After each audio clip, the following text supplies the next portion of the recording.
নারীর জন্য। আশা করি মায়েরা বোনেরা শুনছেন, আশা করি আপনারা কান লাগিয়ে শুনছেন, অনুধাবন করার চেষ্টা করছেন। আপনাদের জন্য 6 জন নারীর জীবনী পড়া অবধারিত। সংক্ষেপে বলবো কয়জন? 6 জন। গুনেন। 1 নম্বরে হচ্ছে হাজার, উম্মে ইসমাইল, সৈয়দনা ইব্রাহিমের বউ, সৈয়দনা ইসমাইল আলাইহিস সালামের আম্মা, নাম হলো হাজার। আমরা বলি বিবি হাজেরা। আমরা কি করি? হাজেরা আছে না? এই প্যান্ডেলেও হাজেরা নামে 2 জন বোন থাকতে পারে। আসলে নামটা হচ্ছে হাজার। নামটা কি? হাজার। এই হাজার হচ্ছে আপনাদের 1 নম্বর মডেল। 2 নম্বর কুখ্যাত সন্ত্রাসী ফেরাউনের বউ আসিয়া আপনাদের 2 নম্বর মডেল। 3 নম্বরে ঈসা আলাইহিস সালামের আম্মা মারিয়াম আলাইহিস সালাম আপনাদের মডেল। বিশ্ব নবীর প্রথম বউ খাদিজা আপনাদের মডেল। বিশ্ব নবীর একমাত্র কুমারী বউ মা আয়েশা আপনাদের মডেল। আর বিশ্ব নবীর কলিজার টুকরা সাইয়্যিদাতুনা ফাতিমা আপনাদের জন্য মডেল। সুবহানাল্লাহ বলেন। কয়জন? 6 জন। জোরে বলেন। 6 জন। প্রথমে কার নাম বলেছি? হাজার। দ্বিতীয় আসিয়া। 3 নাম্বার মারিয়াম। 4 নাম্বার খাদিজা। 5 নম্বরে আয়েশা। 6 নম্বরে ফাতিমা। সুবহানাল্লাহ পড়ে। বিশ্বনবী বলেছেন কামুলা মিনার রিজালি কাসির, পুরুষদের মধ্যে কামেল পুরুষের অভাব নাই। ওয়ালাম ইয়াকমুল মিনান নিসা ইল্লা আরবা, নারীদের মধ্যে কামেল নারী হচ্ছে 4 জন। কয়জন? 4 জন। এরপরে আবার বাড়ালেন আয়েশার কথা, আবার বাড়ালেন ফাতেমার কথা, মোট হয়ে গেল 6 জন। সুবহানাল্লাহ পড়েন। মোট কয়জন? 6 জন। আসলে এই 6 জনের জীবনী থেকে একটা একটা করে শিক্ষা আমরা মনে রাখার চেষ্টা করি, তাহলে জীবন উজালা হয়ে যাবে। কয়টা করে শিক্ষা? হাজার আলাইহিস সালাম, ওনার জীবনী থেকে শিক্ষা হচ্ছে তাওয়াক্কুল আলাল্লাহ, পদে আপদে সবসময় ভরসা কার উপর? আল্লাহ। মাইয়াতাওয়াক্কাল আলাল্লাহি ফাহুয়া হাসবু, যে ব্যক্তি আল্লাহর উপর ভালো করে তাওয়াক্কুল করে একমাত্র আল্লাহই তার জন্য যথেষ্ট হয়ে যায়। সুবহানাল্লাহ। সুবহানাল্লাহ পড়ছেন? পড়েন সুবহানাল্লাহ। হাজার আলাইহিস সালাম, ওনার জীবনী থেকে শিক্ষা হচ্ছে আল্লাহর উপর তাওয়াক্কুল। সাইয়েদনা ইব্রাহিম আলাইহিস সালাম সাইয়্যিদাতুনা হাজারকে নিয়ে, দুধের বাচ্চা ইসমাইলকে নিয়ে মক্কার মরুজমিনের মাঝখানে রেখে আসলেন। মানুষ নাই, প্রাণী নাই, খাওয়ার পানি নাই, কোনো পশু পাখি নাই, আকাশের পাখিও নাই, কেউ নাই, একটা মাত্র পানির মশক। একটা মশকের ভেতরে সামান্য কিছু পানি। দুধের বাচ্চা ইসমাইলকে নিয়ে সাইয়্যিদাতুনা হাজার দাঁড়িয়ে রইলেন। কোনো কথা না বলে বিবি আর বাচ্চাকে রেখে চলে যাচ্ছেন। চোখের পানি ছেড়ে সাইয়্যিদাতুনা হাজার ডেকে বললেন, ইব্রাহিম একটু দাঁড়াও। কথা নাই, বার্তা নাই, কিছুই বললা না। কি আমার অপরাধ? কেন এই ধুধুমরু প্রান্তরে আমাকে এই দুধের বাচ্চাটারে রেখে গেলা? শুধু একটা কথাই জানতে চাইবো, এই যে আমাদেরকে রেখে পাষণ্ডের মতো তুমি চলে যাও, এটা কি তোমার নিজের ইচ্ছায় নাকি আল্লাহর ইচ্ছায়? সাইয়েদনা ইব্রাহিম কোনো কথা না বলে শুধু প্রশ্নের উত্তর দিলেন, বললেন আল্লাহর ইচ্ছায়। কার ইচ্ছায়? নবীরা নিজের ইচ্ছায় কিছু করে না, যেটাই করে করে কার ইচ্ছায়? আল্লাহর ইচ্ছায়। সাইয়্যিদাতুনা হাজার বললেন, ইযান লা ইউদাইয়ুনাল্লাহ,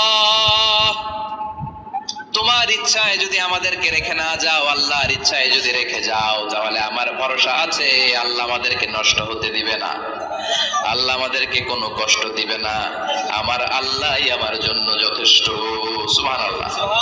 আপনারে মায়েরা যারা আছেন, আপনাকে আর আপনার 2 সন্তানকে নিয়ে আপনার স্বামী সিলেটের হাকালুকি হাওরের মাঝখান দিয়ে রেখে আসছে। কি করবেন? পিছনে পিছনে দৌড়াবেন, গালাগালি শুরু করবেন। যদি বলে আল্লাহর ইচ্ছায় তোমারে রেখে গেলাম, জীবনেও মানতে চাবেন না, বলবেন তোরেও বাদ দিলাম, তোর আল্লাহরেও বাদ দিলাম। আছে না নাই? আছে। কিন্তু সাইয়্যিদাতুনা হাজার কেমন নারী ছিলেন? একটা টু শব্দ করেন নাই। শুনতেছেন? কেন? ইমাজিন, কল্পনা করতে পারেন? ধুধুমরু প্রান্তর, খাওয়ার কিছু নাই, পান করার কিছু নাই, কথা বলার মতো একটা মানুষ নাই, রৌদ্রের তাপ মরুভূমির বালুর উপরে এমন ভাবে পড়ে।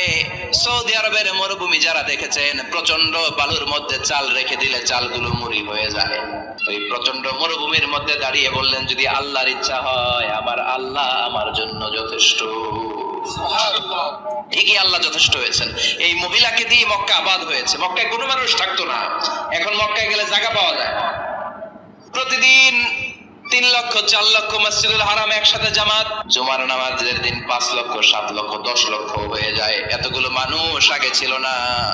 সব হলো সাইয়্যিদাতুনা হাজারের ইমানের ফসল। সুবহানাল্লাহ। এই নারী এখানে থাকলেন আল্লাহর উপর ভরসা করে, ইমানের পরীক্ষা দিতে লাগলেন। একদিনের ব্যবধানে খাওয়ার পানির মশকের পানি শেষ।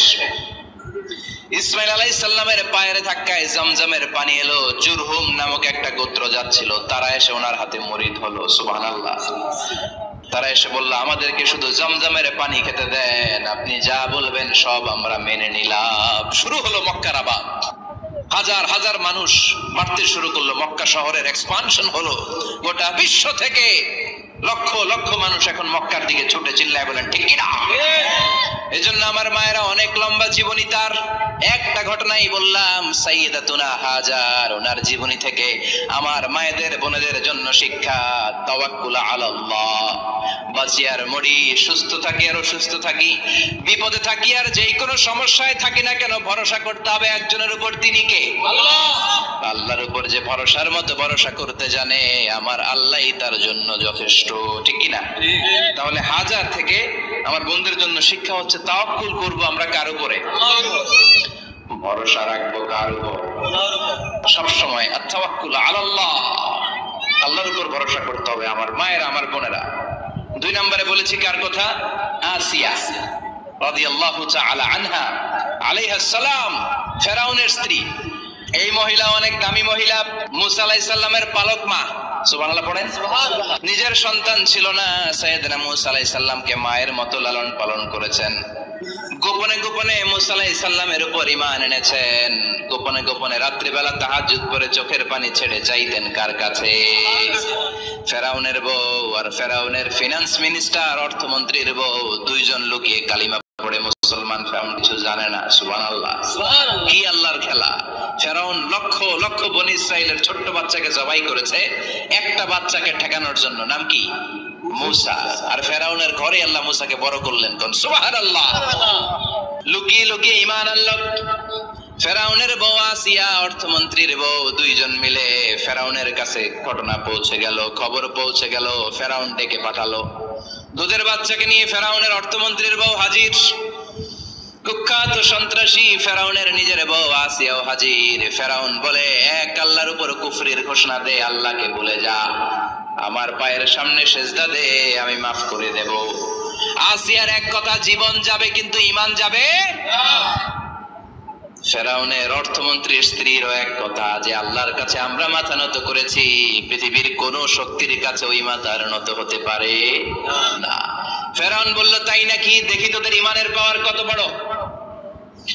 অর্ডার করলো, বিশাল বড় পাতিল নিয়ে আসো, কড়াই নিয়ে আসো, কড়াই ভর্তি তেল গরম করতে শুরু করো। টকবক টকবক করে কড়াইয়ের মধ্যে গরম তেল। ফেরাউন বলে, ও অর্থমন্ত্রীর স্ত্রী, তোমারে অনেক ভালো জানতাম, এখনই আমার পায়ের সামনে সেজদায় লুটিয়ে পড়ো, আল্লাহরে ছাড়ো, আমি তোরে ছেড়ে দেব। অর্থমন্ত্রীর বউ বলে, এত সোজা না। সুবহানাল্লাহ বলে। সুবহানাল্লাহ। কি ঈমান? ঈমানের পথে অবিচল থেকে আমার মরণ যেন হয়, তোমারই কাছে মিনতি আমার, তোমারই কাছে মিনতি আমার, মহামহিম দয়াময়, ঈমানের পথে অবিচল থেকে আমার মরণ যেন হয়। পড়ে না আমি, আবার পড়ে না আমি। এক কথা, আল্লাহর সামনে মাথা নত করেছি, কারো সামনে করব না। ফেরাউন অর্ডার দিল, এই মহিলার দুধের বাচ্চাটারে টান দিয়ে আন, টকবক তেলের মধ্যে, কড়াইয়ের মধ্যে গরম তেলের মধ্যে ছেড়ে দে। মায়ের চোখের সামনে দুধের বাচ্চাকে গরম তেলের মধ্যে ছাড়ে। হিসাবটা কি সহজ নাকি? কথা বলেন। চিৎকার দিয়ে মা কেঁদে ওঠে, ছেড়ে দাও। ফেরাউনের নির্দয় অন্তরে দয়া হয় না। দুধের বাচ্চাটারে তেলের মধ্যে ছেড়ে দেওয়ার পরে মুহূর্তের মধ্যে ছেলেটা রোস্ট হয়ে যায়। কিন্তু ছেলেটা হাত উঁচু করে ডেকে বলে, মা ভয় পেও না, তোমরা দেখো টকবগে কড়াইয়ের ভেতরে তেল, আসলে মা এটা আগুন না, এটা জান্নাতের বাগান। ও মা, ফেরাউনের দিকে তাকাস না রে মা, আমার মতো দৌড় দিয়ে তেলের মধ্যে ঝাঁপ দে। আল্লাহু আকবার। ফেরাউনের অর্থমন্ত্রীর বউয়ের ঈমান দ্বিগুণ হয়ে যায়, 3 গুণ হয়ে যায়। সে বলে, ফেরাউন গোটা পৃথিবীটারে এক পাশে করতে পারবি, কিন্তু আমার মাথাটা তোর পায়ের সামনে নোয়াতে পারবি? ফেরাউনের অর্থমন্ত্রীর ওই স্ত্রীকে বাচ্চার পরে ওই তেলের মধ্যে ঠেলে দেওয়া হলো। ওই মহিলাটাও রোস্ট হয়ে যায়। বাকি রইল ফেরাউনের বউ আসিয়া। কি নাম? আসিয়া কিন্তু দৃশ্যটা দেখেছে, চাক্ষুষ মৃত্যু দেখেছে দুইজনের। ফেরাউন বলে, আসিয়া কত অন্তরঙ্গ সম্পর্ক আমাদের, আজীবন কত ভালোবাসা ছিল, কত খুনসুটি ছিল, কিন্তু আমার পায়ের মধ্যে সেজদা দিয়ে প্রমাণ কর তুই আমারে ভালোবাসিস। আসিয়ারও একই কথা, জীবন দিব কিন্তু ঈমান দিব না। ফেরাউন বলল, তোকেও আমি ছাড়বো না, তোকে আমি উলঙ্গ করব।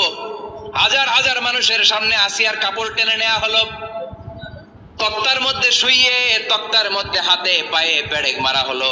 হাতের এই পাশ দিয়ে পেরেক ঢুকে ওই পাশ দিয়ে বেরোয়, তক্তার এ পাশ দিয়ে ঢুকে ও পাশ দিয়ে বেরোয়, ফিনকি দিয়ে রক্ত বের করে। আসিয়া সহ্য করতে না পেরে ডেকে বলে, আল্লাহ, ফেরাউন থেকে তুমি আমারে বাঁচাও। এই দোয়াটা সূরাতুত তাহরিমে আল্লাহ সরাসরি কোট করেছেন, রাব্বিবনিলি ইনদাকা বাইতান ফিল জান্নাহ।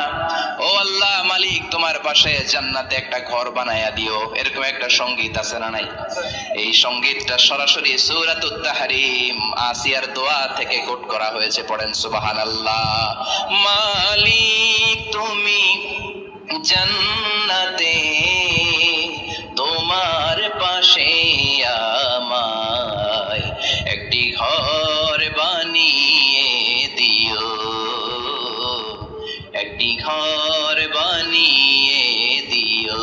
সে বিভীষিকাময় মহাদিনে তোমার প্রতিবেশী করে নিও। মালিক তুমি জান্নাতে, তোমার পাশে আমায় একটি ঘর বানিয়ে দিও, একটি ঘর বানিয়ে দিও। আল্লাহু আকবার। সেই 5000 বছর আগের দোয়া আজও আমরা তাফসীর মাহফিলে গান বানিয়ে বলি। 5000 বছর আগের কথা আজও আমরা কোরআনের আয়াত হিসেবে পড়ি। আল্লাহু আকবার। কি মাকবুল হয়েছেন মহিলাটা আল্লাহর দরবারে। আল্লাহরে বললেন, আল্লাহ, শুধু তোমার ইবাদতের কারণে আজকে আমার এমন দশা উলঙ্গ হওয়া লাগলো, আমার হাতে পায়ে পেরেক ঠোকা হলো। আল্লাহ, এখন গরম তেলের মধ্যে ছেড়ে দেয়া হবে, তুমি বাঁচাও। আল্লাহ বললেন, জিব্রাইল, আমার জান্নাতারে আসিয়ার চোখের সামনে তুলে ধর। আমার আসিয়া দুনিয়ার বুকে থেকে এই জান্নাত দেখে দেখে আমার মেহমান হয়ে আমার কাছে আসবে। আসিয়াকেও গরম তেলের মধ্যে ফেলে দেয়া হলো। দুনিয়ার বুকে থেকে জান্নাতের নমুনাটা দেখতে দেখতে সাইয়েদাতুনা আসিয়া আল্লাহর কাছে চলে গেলেন। পড়েন আল্লাহু আকবার। এজন্য